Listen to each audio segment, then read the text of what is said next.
चौऱ्याऐंशीचा फेरा जर आपल्याला चुकवायचा असेल ना तर त्या पांडुरंग परमात्म्याला शरण गेलं पाहिजे. अभंगाच्या तिसऱ्या चरणात महाराज म्हणतात, उपजला पिंडा मरण सांगते मरते उपजते सवेची ते. महाराज म्हणतात त्या भगवंताला जर शरण गेलो नाही ना तर आपल्याला पुन्हा हा 84चा फेरा घ्यावा लागेल. अभंगाच्या चौथ्या चरणात महाराज म्हणतात, विठ्ठल विठ्ठल विठ्ठल मामणी माल गुंतली रहाटी गाडग्याची सुटा फुटलिया. महाराज म्हणतात पूर्वी रहाट गाडग असायचं बरं का. आता मी मोठ पाहिलेली आहे पण रहाट गाडग पाहिलेलं नाही. पण महाराजांनी उच्चार केलेला आहे म्हणजे होतं.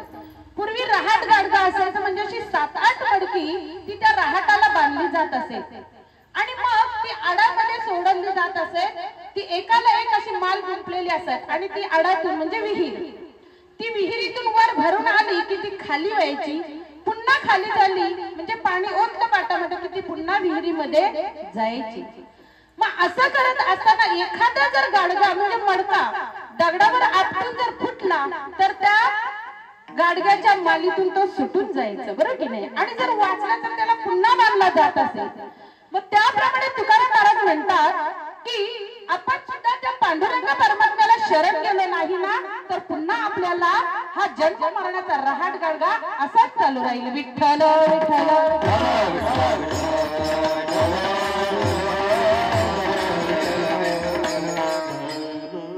आज आई जाऊन 13 दिवस झाले आणि उत्तर कार्यानिमित्ताने ही माझ्याकडे आलेली सेवा. महाराज गरुड पुराण असं सांगतो की आपल्या घरातून जेव्हा मनुष्य निघून जातो त्या दिवशी महाराज आपल्याला आपल्या घरामध्ये अन्न शिजवायला सांगितलं नाही. आपल्या घरची आपण चूल पेटवायची नाही, दुसऱ्याच्या घरून ते अन्न आणायचं किंवा विकत आणून खायचं, पण आपल्या घरी आपण आग पेटवायची नाही म्हणजे अन्न शिजवायचं नाही. तसेच मनुष्य मेल्यानंतर ज्या वेळेस त्याची प्रेत यात्रा स्मशानावर जातो, स्मशानावर गेल्यानंतर काय करतात आपण त्यांना अग्नी देतो बरं की नाही. मग अग्नी दिल्यानंतर हा जो देह आहे तो जळून काय होतो, भस्म होतो. मग फक्त काय राहतो, त्याचा आत्मा राहतो. मग ज्या वेळेस आपण जाळून घरी परत येतो ना आपण काय म्हणतो, एकदा मेला की गेला. नाही महाराज, गरुड पुराण असं सांगतो तो मनुष्य मेला ना की आपण त्याला अग्नी देऊन आल्यानंतर घरी आल्यानंतर भगवंत त्या जीवाला आणून आपल्या दारासमोर उभं करतात. अगदी 13 दिवस तो जीव आपल्या दारासमोर उभं राहतो आणि संध्याकाळच्या वेळेस रडू नये.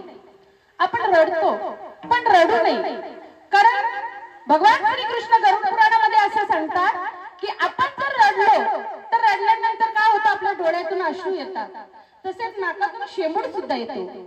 मग त्या जीवाला ते खावं लागतं. आपल्या डोळ्यातून जे अश्रू येतात, शेंबूड येतो ना, ते त्या जीवाला खावं लागतं. म्हणून रडू नये. ज्या वेळेस आपल्याला रडायला सांगितलेले, आता तिथे स्मशानावर गेल्यावर बोंब मारायला सांगतात बरं की नाही बघा. तो अभंग पण माझ्या वाचनात गेला, मला ते माहित नव्हतं. पण तिथे गेल्यावर असं बोंब का मारतात पहा. आपली लहान मुलं पूर्वी अशी तोंडावर हात मारून रडायची, मग त्याला काय म्हणायचं, तुझा आईबाप मेला का रे असं म्हणत. त्याचा अर्थ मला आता कळला. म्हणजे आपण स्मशानावर गेल्यावर आपली आई किंवा बाबा असेल त्याच्या मुलाला बोंब मारायला सांगतात बरोबर की. बांधून मडक्यामध्ये ठेवून टांगून ठेवतो बरोबर की नाही. पण गरुड पुराण असं सांगतं त्या टांगून ठेवायच्या नाही, घराच्या शेजारी कुठेतरी खड्डा करायचा आणि त्याच्यात पुरून ठेवायच्या आणि मग 10व्याच्या दिवशी ते काढायच्या आणि घेऊन जायच्या. त्या अशा टांगून ठेवायला सांगितलेल्या नाही असं गरुड पुराण सांगतं. पाहिजे तर तुम्ही वाचून बघा. मग त्या अस्त्या आपण काय करायच्या, पुरून ठेवायच्या आणि 10 मिनिट ज्या वेळेस आपण पडायला जातो त्यावेळेस ती घेऊन जायची. महाराज आनंदाची जी आपली इंद्रायणी माता आहे ना, त्या इंद्रायणीमध्ये आपली जी हाडं आहेत ना त्याचं पाणी होतं. एवढं इंद्रायणीचं पाणी काय आहे, पवित्र आहे. नामदेव महाराजांचा तो अभंग आहे, विठ्ठल विठ्ठल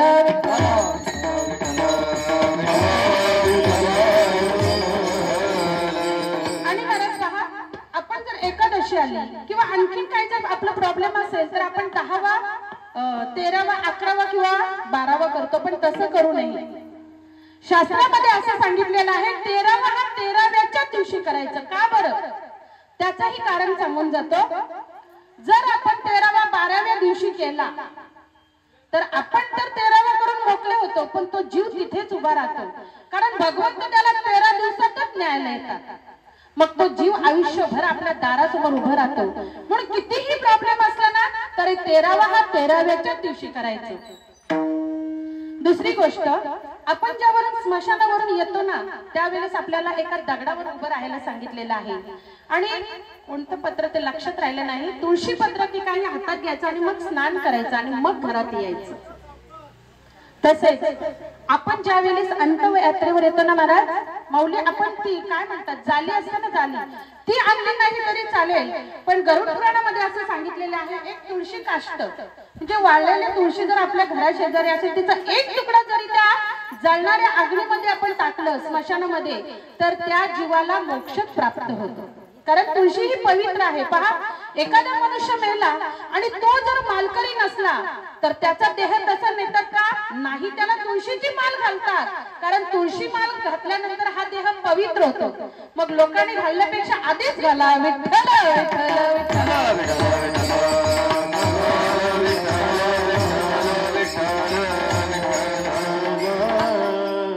मग 13व्या दिवशी करायचं. आणि 13व्याचं एकदा जेवण झालं की पुन्हा जेवण करायचं नाही. तिथे रामेश्वरला कोणी जातो, जर एखादा वारकरी असला तर आळंदीला जातात, बरोबर की नाही? मग ज्याशी अल्पच जसे असेल तिथे आपण ती हाडं घेऊन काय करायला जातो? दशक्रिया करण्याकरता जातो. मग महाराज कावळा पिंडाला शिवल्याशिवाय आपण तिथून निघत नाही. मग कावळा पिंडाला का शिवतो बरं? कावळा पिंड्याला का शिवतो? तर महाराज अशोक पुराण असं सांगतो, एकदा ज्या वेळेस प्रभू रामचंद्रांचे वडील वाढले त्यावेळेस ते कुठे होते? वनवासात होते, बरोबर की नाही? ते त्यांच्या वडिलांच्या अंत्ययात्रेवर नव्हते. पण त्यांना जेव्हा भरताने सांगितलं त्या विठ्ठल विठ्ठल प्रभू रामचंद्र साक्षात महाविष्णूचा अवतार आहे आणि त्यांच्या हातून एकदा सुटलेला बाण पुन्हा माघारी येणार नाही, तो तुला सहन करावंच लागेल. मग जर तुला त्यांच्यातून सुटका करायची असेल तर तुला त्यांनाच शरण जावे लागेल. त्यावेळेस तो कावळा महाराज प्रभू रामचंद्रांच्या जवळ येऊन शरणागती त्याने पत्कारली. परंतु भगवंत म्हणाला की शरण आलेल्याला मी शरण देतो, पण माझ्या हातातून जो बाण सुटला ना तो पुन्हा परत घेता येणार नाही, तो तुला आपल्यावर मारून घ्यावाच लागेल. त्यावेळेस तो भगवंताचा बाण कावळ्याच्या डोळ्यामध्ये लागला म्हणून कावळ्याचा एक डोळा फुटला. म्हणून कावळ्याला एकच डोळ्याने दिसतं, बरं का?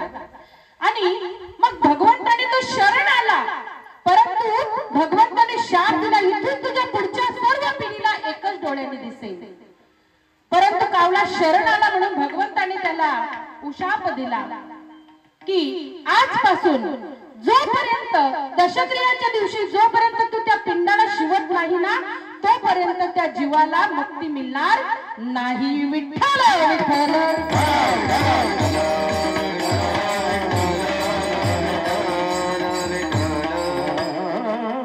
हरी किती या काळाचा सोसवा ओळसा लागला सारीचा पाठोपाठी, लक्ष 84 ची करा सोडवन रिघाया शरण पांडुरंगा.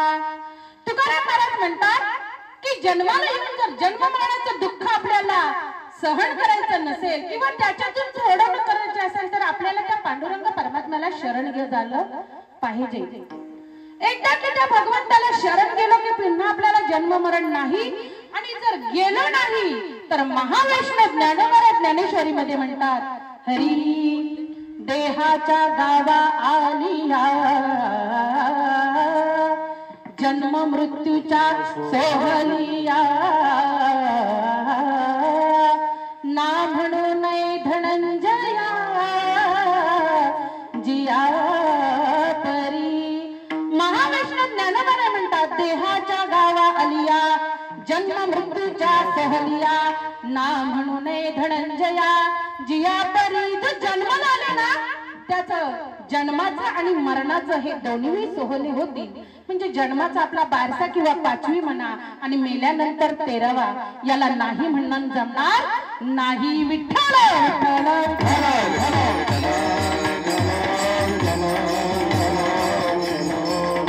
पुढे महाराज म्हणतात की पहा, काल ही भगवंताची विभूती आहे.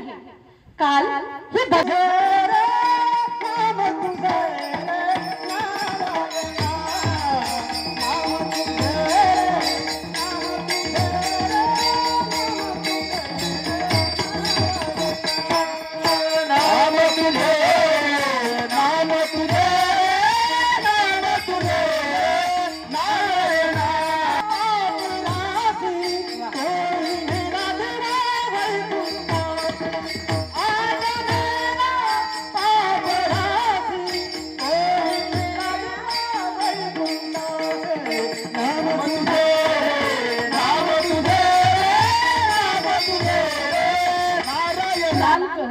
पण शेवटच्या क्षणाला तुझा कंठ सुकला जाईल. तिसऱ्या जन्मात महाराज म्हणतात, हरी पळंग नहात्या सुपाती शेवट्या गोवऱ्या जाती. महाराज म्हणतात जिवंत असताना बरं कीर्तनामध्ये चालतो अगदी 10 लाखाचा बेड हान, 20 लाखाची मखमली गादी हान आणि त्याच्यावर झोप, पण शेवटच्या क्षणाला तुला त्या गौऱ्या म्हणजे शेणी त्या गौऱ्यांच्या गादीवर झोपायचं आहे. महाराज आपण भाग्यवान आहोत, आता आपल्याला गौऱ्या भेटतील, पण याच्या पुढे मिळणार नाही आणि याच्या अगोदर सुद्धा कोरोनामध्ये नाही मिळाल्या. महाराज शेणी सोडा, घराची भेट झाली नाही, नातेवाईकांची भेट झाली नाही, गावाची भेट झाली नाही, तर गावाच्या शिवेची भेट झाली नाही आणि महाराज त्यांना लाकडं सुद्धा मिळाली नाही. ते काय म्हणतात अमरदनवरती स्मशान आहे ना, इलेक्ट्रिक, त्याच्यावर बटन दाबलं का एका क्षणामध्ये माणसाचं धुरला व्हायचं. महाराज म्हणून आपण भाग्यवान आहोत की आपल्याला शेणी तरी मिळतात. शेवटच्या क्षणात महाराज म्हणतात, तुका म्हणे श्रम एक चुकलासी राम, हे दुःख का भोगावे लागतात, तर तू एक राम म्हणायला चुकला. म्हणून महाराज म्हणतात की हे जे काही कमवण्याकरता आपण रात्रंदिवस आपण काय करतो, आयुष्य खर्च करतो, ते आपल्या बरोबर येत नाही. पहा, एखाद्या महिलावर जर राग येऊ नका देऊ दे. 10 लाखाची जर गंठण करत असली तर तिला वाटतं माझ्यासारखी गंठण कोणाचीच नाही. एखाद्या मुलाच्या, आता मुलं तर आई वडिलांची जमीन विकूनच गोप करतात, असा गोप छातीवर घालतो अगदी बंदासारखा, जसं काही यानेच कमवून घेतलंय. महाराज मला हे सांगायचं आहे की आपल्याकडे 10 लाखाचे दागिने असले तरी आपल्याला अभिमान होतो, असं वाटतं किती दागिने आहेत आपल्याकडे. पण महाराज तुकाराम महाराज म्हणतात त्या रावणाची 7 लाख शुद्ध कांचनाची म्हणजे 7 लाख सोन्याची घरं होती. मला हे सांगायचं आहे 7 लाख त्या रावणाची सोन्याची घरं होती, पण बरोबर काही गेलं का नाही. तुका म्हणे जाती संपदा येवडी, सांगता कवडी गेली नाही, सांगता कवडी गेली नाही. तुका म्हणे जाती संपदा येवडी,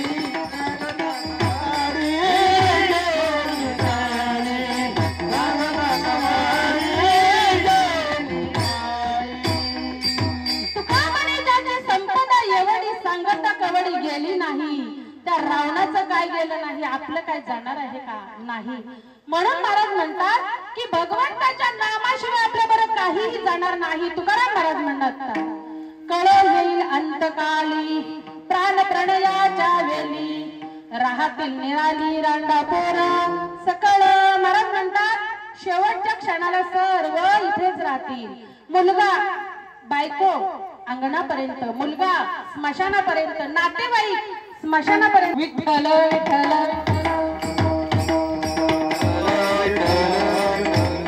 म्हणून महाराज म्हणतात की भगवंताचं नामचिंतन केलं पाहिजे. पहा, अजामेल ब्राह्मण, या अजामेल ब्राह्मणाने महाराज आपल्या ब्राह्मण जातीचा होता. आपल्या वडिलांची धनसंपत्ती सर्व महाराज वाईट मार्गाला घालवली, वेश्याच्या मागे लागला. त्याला 4 मुलं होती. त्या 4 मुलातील महाराज एका मुलाचं नाव नारायण होतं. बरं का महाराज, बसा ना माऊली, इकडे समोर या, या इकडे या, बसा बसा. अहो तिथे ऊन लागेल, इथे बसा. विठ्ठल विठ्ठल विठ्ठल